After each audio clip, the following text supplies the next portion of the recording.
Hi, thank you for joining me today. In this video, we're going to very briefly discuss what a pronoun is, which, as you see on your screen, is essentially a word that's going to be used to substitute or replace a noun in a sentence.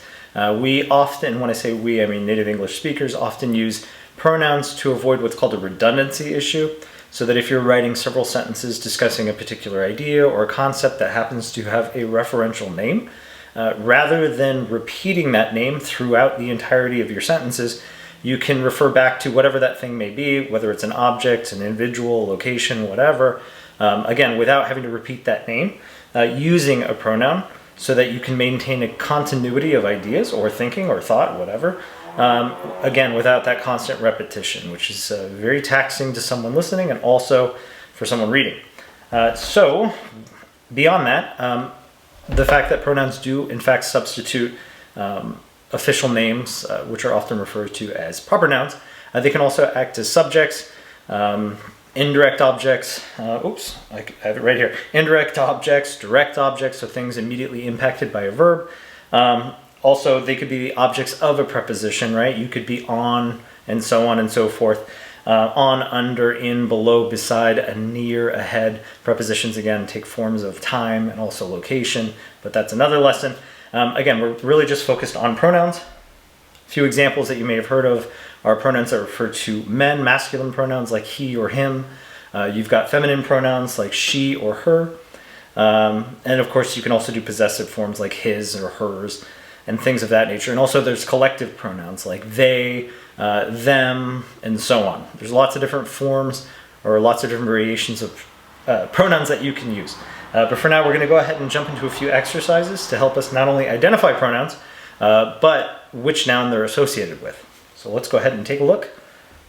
If I can get this to work. Yes, I can. Okay, so the sentence is in green. And again, what you're going to do is you're going to read the sentence carefully, identify what you feel to be is the pronoun, and of course, link that pronoun with the noun you feel it's referring to. And the sentence reads, "The parents returned home when they found their child." I'll let you go ahead and get started. When you're ready, go ahead and just resume after you've paused the video. Excuse me.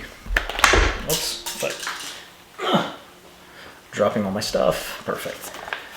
Okie dokie. Let's go ahead, if I can figure this out. Yes, I can. Perfect. Let's go ahead and jump in. So the parents being our subject, I'm just going to go ahead and label this for my benefit, and I'm sure your benefit.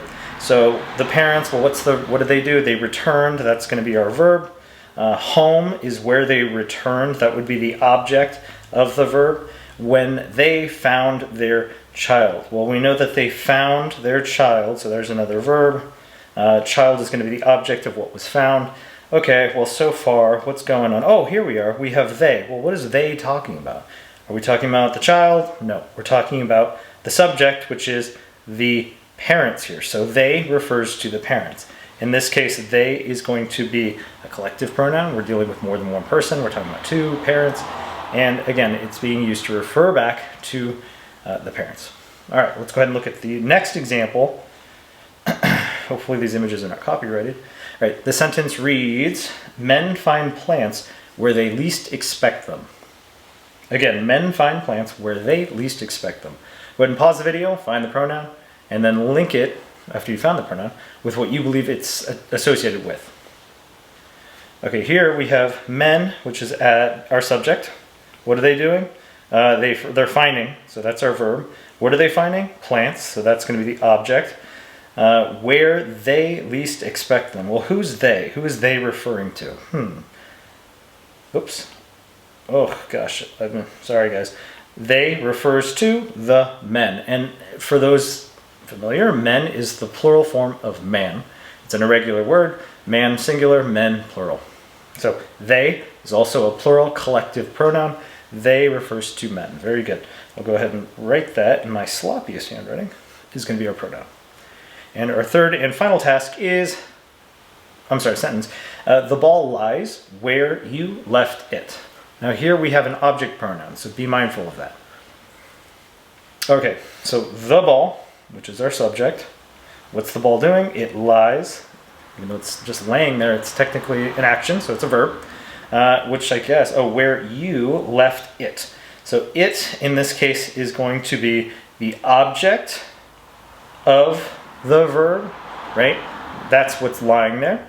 So the ball is what lies. It's referring to where you left it, although left, I suppose, in this case would be our verb as well. So let's go ahead and, before I confuse matters, I'm going to go ahead and scrub this. Here we have the word it, and it refers to what exactly? Is it referring to you? No, it is not.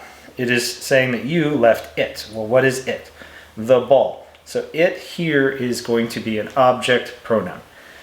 Okie dokie. I'm going to go ahead and stop recording. Hopefully this recorded. Yes, it did. Okie dokie. Perfect. Again, really, really simple exercise, just 3 sentences. I encourage you, especially if you're studying pronouns, to dig through sentences, whether you're reading an article, which I would encourage, wherein you have multiple sentences discussing a singular topic.